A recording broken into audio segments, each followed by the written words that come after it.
Que Dios bendiga a su pueblo en esta mañana. Eso es. Hace falta de que ustedes hablen como son. Gente viva en Cristo Jesús, que sienten tremendo orgullo de ser hijos del Padre Todopoderoso. Eso es. ¿Usted está oyendo eso, Pastor Rosales? Esa es su gente. Gente viva en nombre de Cristo Jesús. Apreciados, la señora que oró es mi esposa. Y la traje para que orara porque sus oraciones son poderosas. Al mismo tiempo la traje también para que ella orara, porque yo siempre digo que mi linda esposa, y la gente siempre dice, no, todos los pastores dicen lo mismo. Todos los pastores dicen mi bella esposa, la más bonita, no sé qué. Pero yo le digo a la gente, señores, yo no estoy hablando por fe, yo estoy hablando por vista. Han pasado los años y se mantiene mi esposa muy presentable al punto de que me siento orgulloso de estar a su lado. Aunque ya algunas veces me han dicho que si ella es mi hija.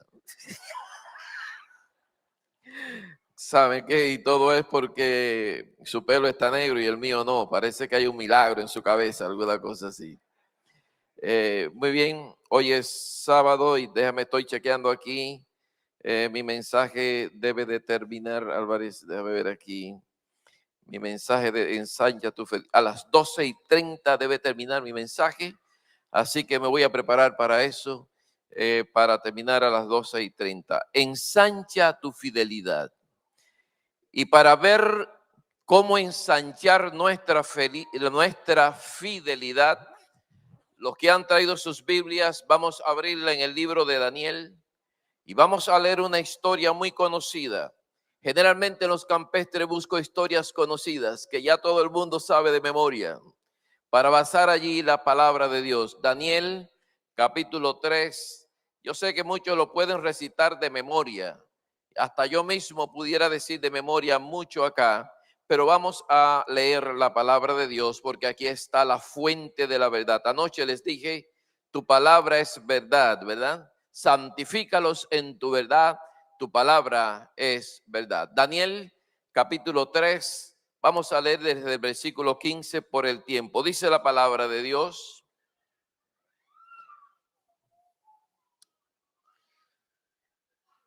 Ahora pues, ¿estáis dispuestos para que al oír el son de la bocina, de la flauta, del tamboril, del arpa, del salterio, de la zampoña y de todo instrumento de música os postréis y adoréis la estatua que he hecho?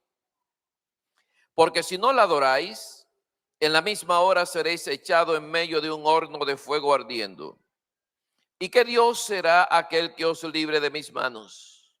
Sadrach, Mesach y Abednego respondieron al rey Nabucodonosor diciendo, no es necesario que te respondamos sobre este asunto. He aquí, nuestro Dios a quien servimos puede librarnos del horno de fuego ardiendo y de tu mano, oh rey, nos librará. Y si no, sepas, oh rey, que no serviremos a tus dioses, ni tampoco adoraremos la estatua que has levantado. Reacción de Nabucodonosor, versículo 19. Entonces Nabucodonosor se llenó de ira y se demudó el aspecto de su rostro contra Sadrach, Mesach y Abednego y ordenó que el horno se calentase 7 veces más de lo acostumbrado y mandó a hombres. ¿De qué tipo dice su Biblia? Gracias, díganlo alto.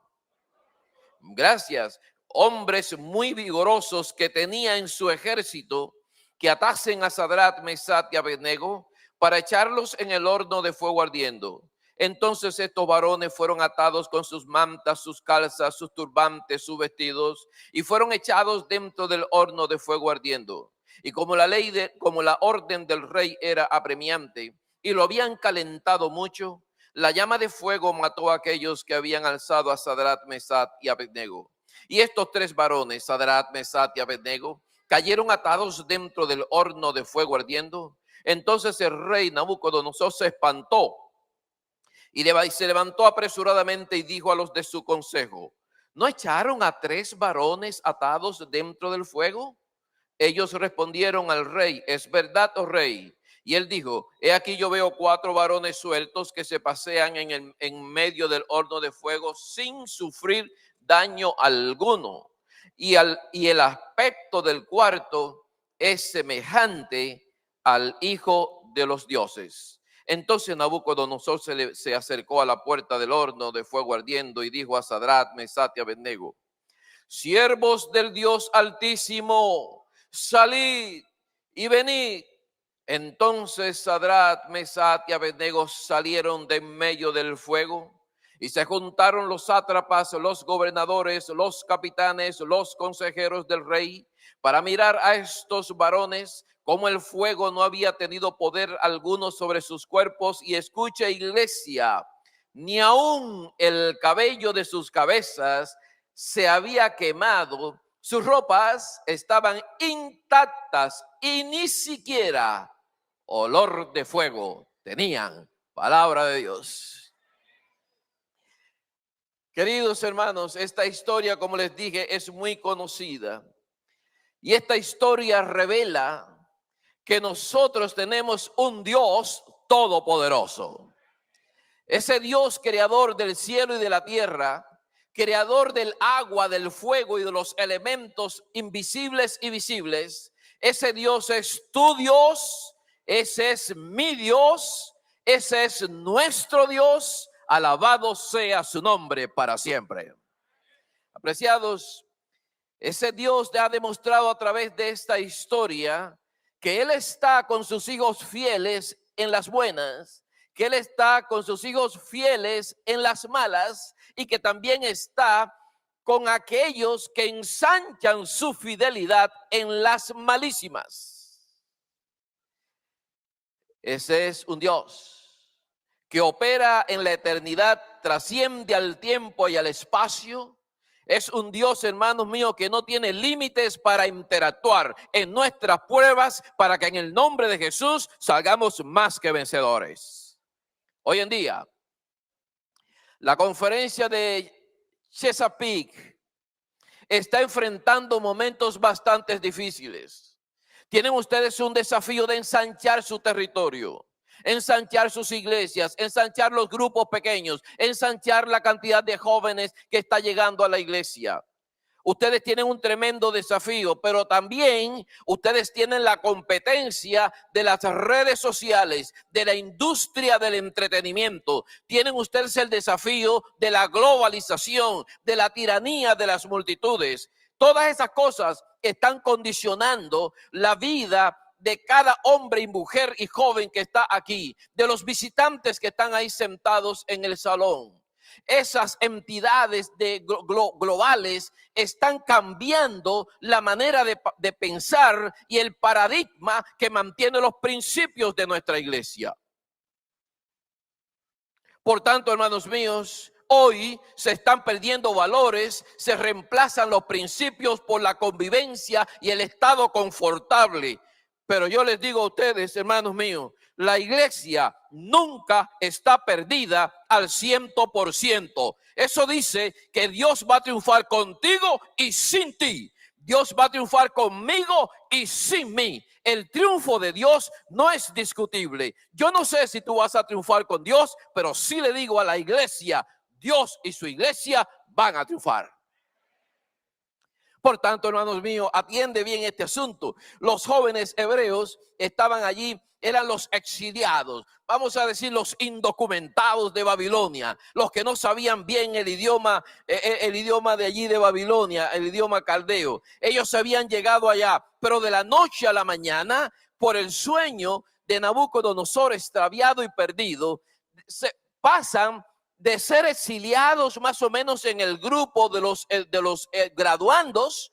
Ellos pasan a estar en el gobierno federal en oportunidades de trabajo, y los que no habían alcanzado esa posición estaban llenos de envidia. ¿Saben por qué? Porque la excelencia del hombre despierta la envidia en el otro hombre, dice la palabra de Dios. Así que encontraron el momento de oro cuando Nabucodonosor, Dios le da la visión de la estatua multimetálica. ¿Cabeza de qué era? Pechos y brazos, vientre y muslos, piernas y pies, combinación de hierro y de barro cocido. Pero Nabucodonosor no hizo lo que Dios dijo. Dios le dijo que la estatua era multimetálica, pero la que hizo Nabucodonosor, ¿cómo era? Monometálica. Era solamente de oro. Nabucodonosor estaba enviando un mensaje diciendo: Nabucodonosor, cabeza de oro; Nabucodonosor, pechos y brazos de oro; Nabucodonosor, vientre y piernas de oro; Nabucodonosor, pies de oro. Nabucodonosor hoy, Nabucodonosor antes, Nabucodonosor siempre estaba enviando un mensaje. Y le estoy diciendo a todos los líderes y pastores que están aquí presentes, y a todos los que tienen una responsabilidad de la iglesia: cuando la palabra de Dios, escucha esto, cuando la palabra de Dios se mezcla con los intereses humanos, la misma palabra de Dios llega a ser una maldición.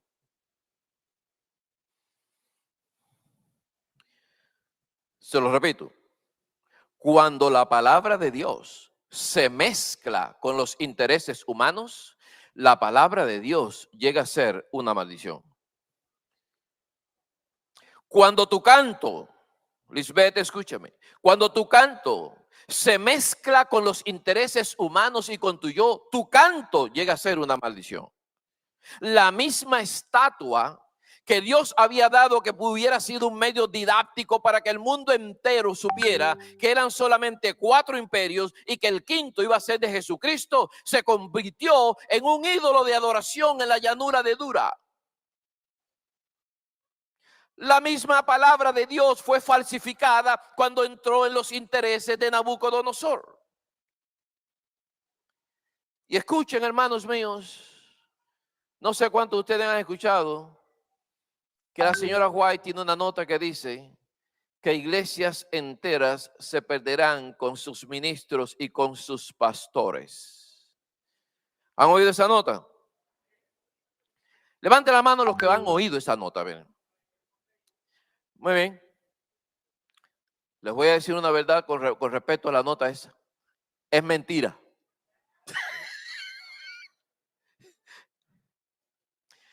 Ninguna iglesia se va a perder completa con sus pastores y sus ministros, porque en cada iglesia y aún fuera de la iglesia, Dios tiene personas que no han doblado sus rodillas frente a los ídolos modernos. ¿Están de acuerdo conmigo? No hay ninguna iglesia que se va a perder con sus pastores y con sus ministros. La iglesia débil, la iglesia debilitada, puede parecer que va a caer, pero está pronosticado que no caerá, porque el Todopoderoso la va a sostener. Hermanos, yo esperaba un amén de eso tremendo. ¿Ustedes no oyeron eso? La iglesia no se va a perder completa, débil, debilitada, a punto que parece que se va a caer. No va a caer, porque el Todopoderoso la va a sostener. En la llanura de Dura, no vayan a pensar que los únicos que eran la iglesia de Dios era Sadrach, Mesach y Abednego y Daniel. En la llanura de Dura había más de 4,000 personas exiliadas que estaban ese día allí. Y ustedes van a decir: ¿de dónde, Pastor Álvarez, sacó usted ese número matemático? Abre la palabra de Dios en el libro de Jeremías, en el capítulo 52, para que tú veas allí la cantidad de gente que había en ese día en la llanura de Dura. Jeremías capítulo 52, versículo 28 al 30, dice la palabra. ¿La encontraron? Búsquenlo en la Biblia. Si usted duda de esto, dice la Biblia. Jeremías capítulo 52, versículo 28 al 30, dice la palabra: este es el pueblo que Nabucodonosor llevó cautivo. En el año 7, 3,023 hombres de Judá. Ahí no está contando las mujeres. Así que imagínense. En el año 18 de Nabucodonosor, él llevó cautivas de Jerusalén a 832 personas. En el año 23 de Nabucodonosor, Nabuzaradán, capitán de la guardia, llevó cautivas a 645 personas de los hombres de Judá. Todas, 700, gracias, 745 personas de los hombres de Judá. Todas las personas en total fueron, ¿cuántas dice ahí? 4,600 personas. ¿Cuántos quedaron de pie en fidelidad con Dios? 3. ¿Y Daniel dónde estaba? Posiblemente Daniel estaba en alguna de las 127 provincias de Babilonia haciendo algún trabajo. Pero allí, el día de la inauguración, habían por lo menos 3. Así que si yo saco la cuenta, a las 4,600 personas que me dice el libro de Ezequiel, y le quito las 4, incluyendo a Daniel, allí posiblemente estaban postrados 4,596 exiliados del pueblo de Dios. Y apreciados, pero la iglesia nunca está perdida. Porque si posiblemente 4,596 estuvieron postrados, al menos 3 honraron al Dios de los cielos en toda la tierra. Y 3 jóvenes, 3 muchachos llenos de vida, 3 muchachos que desafiaron al mismo diablo en su cara. Y le digo a la iglesia, por favor, iglesia de Chesapeake, no sigas a los muchos para mal hacer. No te acomodes a la mayoría. Ensancha, crece, aunque los demás no lo hagan. Sé un líder efectivo en tu iglesia. Respalda tu congregación, aunque los demás no lo hagan. Abre tu casa para que el evangelio sea conocido con tus vecinos. Que tus vecinos no se tengan que levantar el día que las 7 plagas comiencen a caer y la gente se dé cuenta que eso es parte de Dios. Que ningún vecino te tenga que decir: estuviste viviendo 20 años aquí al lado de mi casa y nunca me dijiste que esto iba a pasar. ¿Por qué lo hiciste? Hoy, cuando Dios te está mandando, hermanos míos, crecer más con Jesús y a crecer y a ensancharte y a redimir, Dios lo único que está haciendo es quitándote fuego de encima, que tus propios vecinos te van a echar encima el día que se compliquen las cosas, y eso no está lejos, eso está a la vuelta de la esquina. Hace un poquito de tiempo me llegó a mi oficina una señora, toda nerviosa porque había ido a una conferencia de esa que dan los... no me acuerdo quién fue, si era Gambetta, no sé quién fue. Y estaba dando una conferencia de profecía, y esos hombres que a quien Dios ha dotado con espíritu de sabiduría y con entendimiento con cuestiones de la profecía, hicieron tan vívido el problema cuando se iban a cumplir los 500 años del protestantismo de Martín Lutero, que la señora llegó a mi oficina diciéndome: Pastor Álvarez, y yo: ¿qué pasó, mi hermana? ¿No se ha enterado? ¿De qué cosa, hermana? Pastor, la iglesia católica va a dar solamente un break para que los protestantes, que son los hermanos separados, como dicen ellos, se unan a la iglesia de Dios, que es la iglesia católica. Y si no lo hacen, en el mes de septiembre de este año se van a tomar todas las medidas. Ya están amolando las guillotinas allá en Atlanta. Están preparando los trailers de los trenes, los coches de los trenes, con pisos de ataúdes para la gente que le van a arrancar la cabeza. Y pastor, esto llegó a su fin. Y digo yo: hermana, ¿y usted qué va a hacer? ¿Sabes lo que me dijo mi hermana? Dice: yo, pastor, me voy para Guatemala. ¿Hay algún guatemalteco aquí, hermanos? Ay, Dios mío.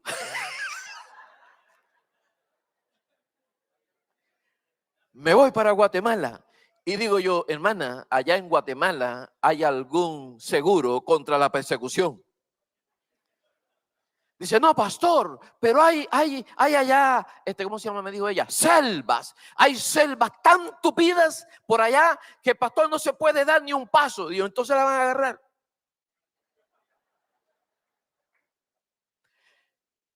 Y dice: pastor, no estés jugando con eso. Digo: no, yo no estoy jugando, hermano. Dice: ¿usted se va de verdad para Guatemala? Sí, pastor, me voy para Guatemala. Le dijo: antes de irse para Guatemala, permítame ir a su casa para tener una oración por usted, para que se vaya bendecida. Sí, pastor, yo lo espero. ¿A qué hora puedo estar allá? A las 10 de la mañana. Como me gusta ser puntual. Hermanos míos, a las 9:55 estaba yo allí en la casa esperando que fueran las 9:59 para tocar la puerta. Y cuando voy a tocar la puerta, la mano se me fue porque la hermana me abrió la puerta de bruces. Parece que ella me estaba mirando por el huequito de la puerta. Así que, y entonces me pasa nerviosa y dice, pastor, pase, pase, pastor, pase. Y digo yo, sí, está bien, pasé. Y dice, va a orar, va a orar. Y yo, sí, sí, pero usted me puede dar 20 minutos antes de orar. Sí, sí, pastor, todo el tiempo que usted quiera. Muy bien. Mire, si me va a dar 20 minutos y tengo todo el tiempo que usted me dice que yo tengo, vamos a hacer algo. Vamos a salir ahora por la puerta de su casa y vamos a ir y vamos a tocar puerta por puerta con dos preguntas. La primera pregunta es, ¿conoce usted la Iglesia Adventista del Séptimo Día? Y la segunda pregunta es, ¿conoce usted algún adventista del séptimo día? Solamente eso. Llegamos a la primera puerta, salió una señora allí. Señora, ¿usted conoce la Iglesia Adventista del Séptimo Día? Dice, Adventista, Adventista del séptimo día. Dice, yo he escuchado hablar de los bautistas, yo he escuchado hablar de los católicos, pero adventista. Y digo, ¿y usted conoce algún adventista del séptimo día? Dice, Señor, si no conozco la iglesia, ¿cómo voy a conocer algún adventista del séptimo día? Yo no sé. Yo vivo aquí hace 20 años, no conozco a ningún adventista. Y la hermana ahí al lado mío, en la puerta de al lado. Pasamos por la otra puerta, la otra puerta, la otra puerta. Mire, hermanos, no le voy a hacer la historia. Terminamos la manzana entera. Y en la manzana entera, nadie conocía a la iglesia adventista del séptimo día, ni nadie conocía a ningún adventista del séptimo día. Llegué a la casa de la hermana para orar. La hermana estaba toda avergonzada y con mi mano larga y mi dedo largo, casi le pongo la mano, el dedo en la nariz y le dije, hermana mía, ¿quién te va a perseguir?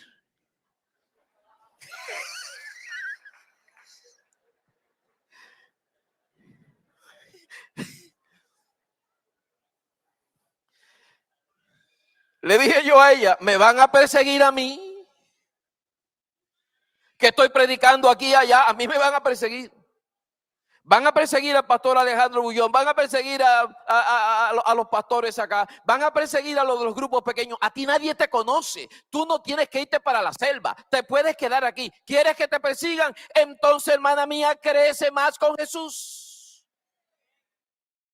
Entonces ensancha tu territorio. Pero hermanos míos, se está cumpliendo lo que dice la Biblia. Miren, en el tema de por la tarde les voy a hablar de hermanos que yo me he enterado que están enterrando semillas de almendra y enterrando cosas. Esta tarde les voy a decir eso, no dejen de venir. Apreciados, pero quiero decirles a ustedes, Dios es nuestro amparo y nuestra fortaleza. Es nuestro pronto auxilio en las tribulaciones. 4,596 estaban postrados en la llanura de Dura, pero hermanos míos, 3 se quedaron de pie, porque cada cual actúa de acuerdo a la música que escucha. Para los que estaban postrados en la llanura de Dura, la música era la zampoña, el salterio, el arpa y todo instrumento de música de allí de Babilonia. Para los que estaban de pie, la música decía, no tendrás dioses ajenos delante de mí. Para los que estaban de pie, la música decía, no te harás imagen ni ninguna semejanza de lo que está arriba en el cielo, ni abajo en la tierra, ni en las aguas debajo de la tierra. No te inclinarás ante ellas, ni las honrarás, porque yo soy Jehová tu Dios, fuerte, celoso, que visito la maldad de los padres sobre los hijos, hasta la tercera y cuarta generación de los que me aborrecen, pero hago misericordia a millares y millares que me aman y guardan mis mandamientos. Para esa gente, la música que sonaba era, solo hay un Dios manifestado en el Padre, en el Hijo y en el Espíritu Santo. Y solo ante ellos me postro, porque son los únicos que merecen nuestra adoración. Se quedaron de pie. Y apreciados hermanos, esa gente al estar de pie, yo le quiero decir a ustedes ahora, No siempre la mayoría tiene la razón. Ahorita cuando hice el paréntesis les dije que la mayoría rara vez ha tenido la razón y les voy a mostrar algunos ejemplos. Primer ejemplo, fue la mayoría los que se ahogaron en el diluvio que dijeron que nunca iba a ocurrir. La minoría fue la que se salvó. Fue la mayoría los que se quemaron en Sodoma y Gomorra. Fue la minoría los que se salvaron. Fue la mayoría los que trajeron un mal informe de la tierra de Canaán y soliviantaron al pueblo de Israel. La minoría, Josué y Caleb, fueron los únicos que entraron. Fueron la mayoría los que se postraron en la llanura de Dura. Fueron ellos, solamente 3 quedaron de pie. Fue la mayoría los que gritaron en el patio del sumo sacerdote y de Poncio Pilato: crucifícale. Ni siquiera uno de sus discípulos pudo decir allí: por favor, ese hombre es inocente, lo único que hizo fue hacerles bien a ustedes. ¿Cuántos de ustedes hay que fueron sanados? ¿Cuántos de ustedes comieron panes en la multiplicación de los 5 panes y los 2 pececillos? ¿Cuántos de ustedes recibieron vista? ¿Cuántos leprosos de ustedes fueron sanados? Ese hombre es inocente, ni siquiera uno. Yo confío por el poder de Jesucristo que ustedes representarán la minoría de Dios para ser salvos cuando Cristo venga.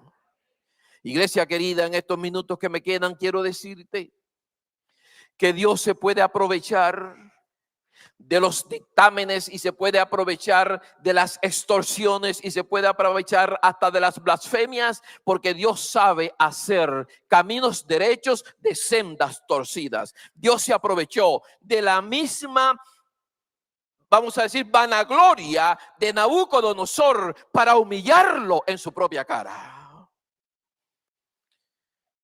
Nabucodonosor cometió 4 errores garrafales que los quiero compartir en esta mañana o tarde ya, para que ustedes decidan ensanchar su fidelidad. ¿Cuántos errores dije? ¿Los quisieran ver? Abran la palabra de Dios en el libro de Daniel, en el capítulo 3, para que vean los 4 errores garrafales de Nabucodonosor. Y te vas a quedar, hermanos míos, tú chupándote los dedos para que tú veas el clase de Dios que tenemos nosotros.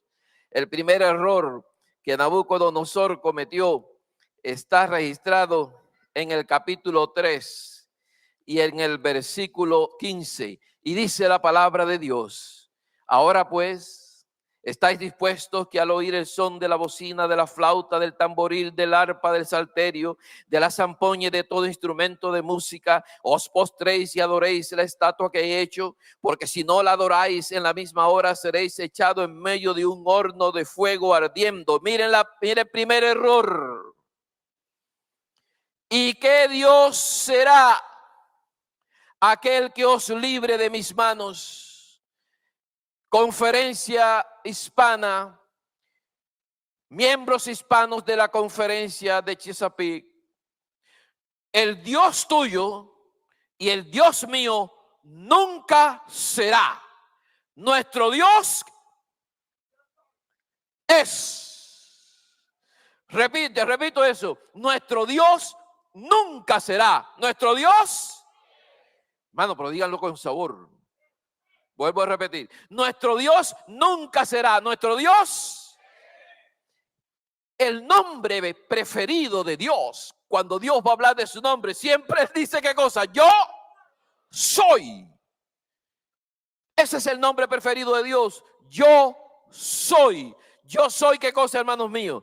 Yo soy, es un nombre de poder. La tierra tiembla cuando Dios dice yo soy. Los enemigos caen cuando Dios dice yo soy. Las esperanzas rotas se restauran cuando Dios dice yo soy. La fe se renueva cuando Dios dice yo soy. Yo soy. Rompió en pedazos el miedo de Moisés cuando estaba teniendo miedo para ir a ver a Faraón. Dios le dice: yo soy el que soy. Yo soy, te ha enviado. Yo soy, derribó un ejército completo en tierra en tiempos de Cristo. San Juan capítulo 18, versículo 4 al 6.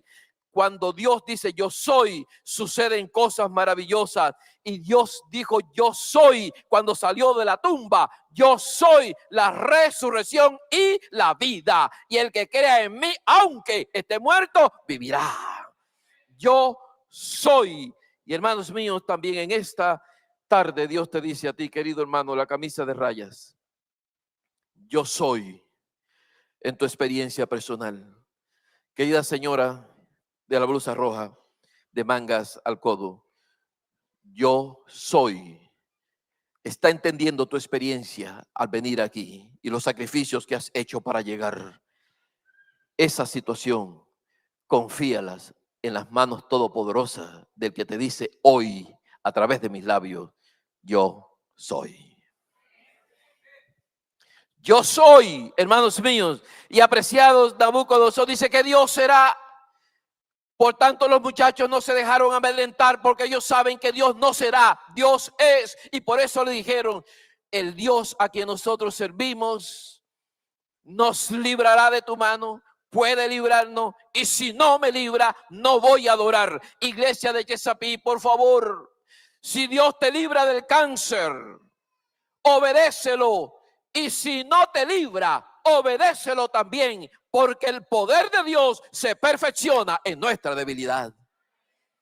Por tanto, eso es lo que te digo en esta mañana. Primer error. Segundo error de Nabucodonosor. Vamos a buscarlo para que ustedes puedan ver allí el segundo error de Nabucodonosor. Versículo 19 dice la Biblia del capítulo 3. Entonces Nabucodonosor se llenó, ¿de qué dice ahí? Y se demudó el aspecto de su rostro contra Sadrach, Mesach y Abednego y ordenó que el horno se calentase. ¿Cuántas veces? ¿Cuántas veces más? El número 7, ¿de quién es? Nabucodonosor calentó el horno, hermanos míos, en el número equivocado. ¿Estamos de acuerdo, sí o no? La palabra de Dios dice, las iglesias de Dios y sus etapas, ¿cuántas son? Los candeleros, ¿cuántos son? Las trompetas, ¿cuántas son? Los sellos, ¿cuántos son? Los días de la semana, ¿cuántos son? El número 7, ¿de quién es? Entonces Nabucodonosor dice, vamos a calentar el horno 7 veces más. Y cuando Dios oyó en el cielo que iban a calentar el horno 7 veces más de lo acostumbrado, dice Dios, ay, me llaman de la tierra.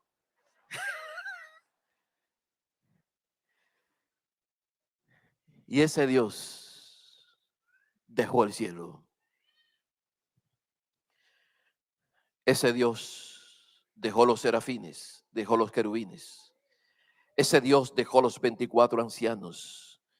Ese Dios dejó dejó los ángeles y vino y se sentó adentro de un horno recalentado en su número para esperar a la iglesia fiel, aunque eran 3 personas. Y por la parte de afuera, Nabucodonosor estuvo buscando a la gente de su ejército más encumbrada, los más altos, los de 7 pies de altura, los que tenían un pecho y una espalda tremenda, los que tenían, han visto ustedes la gente del FBI, la gente esa de Marshall y todas esas cuestiones, son enormes de grande todo, poderosos esos hombres en estatura y tienen unas letras grandísimas en la espalda y en el pecho, dice FBI. Me parece que Nabucodonosor tenía a esa gente que decía Babylon Empire Security. Y esa gente fueron las que escogió y tomaron a los 3 muchachitos, los ataron. Mi hermano, ¿cuál es el objetivo de atar a 3 muchachos que van a ser metidos en un horno recalentado 7 veces más de la costumbre? ¿Cuál era el objetivo de estar amarrados? Es que alguien que confía en Dios se hace temible aún dentro del horno de fuego ardiendo, y por eso los amarraron. Y cuando cayeron de bruces allá adentro, allí estaba Jesús diciendo, bienvenidos muchachos, yo soy Jesús. Y a mí me encanta mi Dios, porque Dios es dinámico. Dios, en lugar de haber dicho, y ese desgraciado de Nabucodonosor, tú verás lo que le va a pasar. Yo no sé, muchachos, yo estaba tan asustado que ustedes no obedecieran. Mira, allá abajo hay 5,996 que no se han postrado. Menos mal que ustedes sacaron la cara por mí. Yo estoy más triste. No, eso no fue lo que hizo Dios. Dios dice, Sadrach, Mesach y Abednego, vamos a pasear aquí adentro del horno de fuego y ardiendo. Así que le puso en la mano a uno, a dos de acá, a otro por acá, y vamos a cantar, feliz el día en que escogí servirte a mí. Llegaron hasta la escotilla del horno y ahora Dios dice, vamos a hacer como hacen los conquistadores. Pongan el pie en la derecha en la parte de atrás, todos vamos a girar al mismo tiempo. Soy feliz, soy feliz. Y Nabucodonosor, cuando los ve, dice la Biblia, que los vio, ¿qué cosa? Paseando. ¿Lo dice la Biblia o no lo dice? Dice, aquí yo veo, ¿cuántos?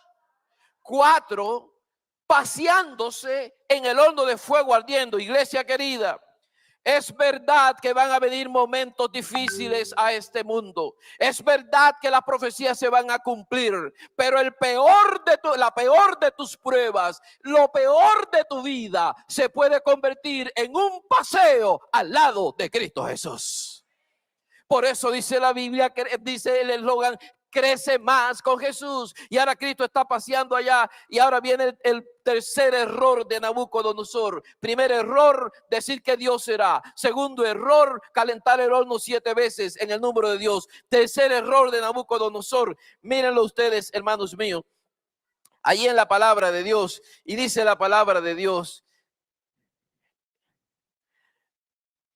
Y él dijo, versículo 25, y él dijo, he aquí yo veo 4 varones sueltos que se pasean en el medio del fuego sin sufrir daño, y el aspecto del cuarto es, ¿qué dice él? El aspecto del cuarto es semejante al Hijo de Dios. El cuarto no es semejante al Hijo de Dios. El cuarto, díganlo ustedes, es el Hijo de Dios. Y ahora, hermanos míos, el último error de Nabucodonosor, de los muchos que cometí, de los 4 principales, yo dije que eran garrafales. El último error fue que Nabucodonosor, cuando se paró en la puerta del horno, llamó, Sadrach, Mesach, Abednego, salid en medio del fuego. Hermanos, ¿cuántos eran los que estaban adentro? ¿Por qué llamó 3?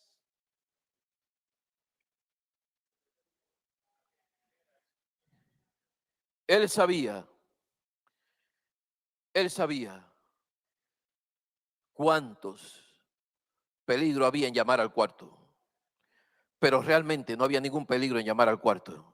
Él debió haber empezado llamando al cuarto y haberse postrado ante la presencia del cuarto y decirle, perdóname Dios, esa es tu iglesia fiel. A partir de ahora, yo seguiré tu iglesia. Eso debía ser, pero la mayoría de nosotros llamamos al pastor, llamamos al abogado, llamamos al inspector de inmigración, llamamos al vecino, llamamos a mi papá, llamamos a mi hijo. Eso no es, hermanos. El cuarto es el que tienes que llamar primero, porque cuando dice la Biblia, busca primero el reino de Dios y su justicia, todo lo demás vendrá por añadidura. No llames a Sadrach, Mesach y Abednego. Llama al cuarto, al que es el Hijo de Dios. Termino diciéndoles a ustedes en este momento, Dios quiere brindar poder para los que prefieren a Cristo antes que acomodarse a las demandas del tiempo presente. Dios quiere librar a los que deciden ser fieles aunque la mayoría traicione.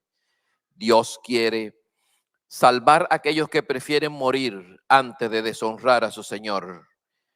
Yo sé que a veces las presiones son demasiado agresivas y yo sé que algunos de ustedes hoy están pasando por hornos de fuego recalentados varias veces. Este que está aquí ha pasado también por hornos de fuego terribles. No tengo el tiempo para contarles, pero a mí me ha tocado sufrir. A mí me ha tocado llorar, pero yo no soy el único. Yo sé que muchos de ustedes se han sentido a veces tan solos. Algunos de ustedes sienten que las fuerzas no les dan para luchar. Algunos de ustedes sienten que están marginados y que pudieran hacer cosas, pero no les permiten hacer porque hay una élite de poder que no les permite. Yo sé que algunos de ustedes están sufriendo al ver a matrimonios que tienen a su familia entera en la iglesia y tus hijos que educaste en la iglesia no están en la iglesia. Yo sé que muchos de ustedes, hermanos míos, están sentados ahí, pero tienen diagnósticos médicos de enfermedades incurables, terribles. Yo sé que el horno de algunos de ustedes se ha calentado más de lo normal, pero tu horno nunca llegará a 7. Cuando llegue a 8, el cuarto, el que es el Hijo de Dios, descenderá a las ardientes llamas de tu experiencia para que en el nombre de Jesús puedas crecer más con Él y puedas tener la victoria asegurada. Siempre me gusta ese llamado, pero hoy hay muchas personas acá. Así que el llamado que voy a hacer es sencillo. Lisbeth va a cantar. Mientras ella canta, si alguno de ustedes ahora mismo siente que las llamas de su horno se han levantado en temperatura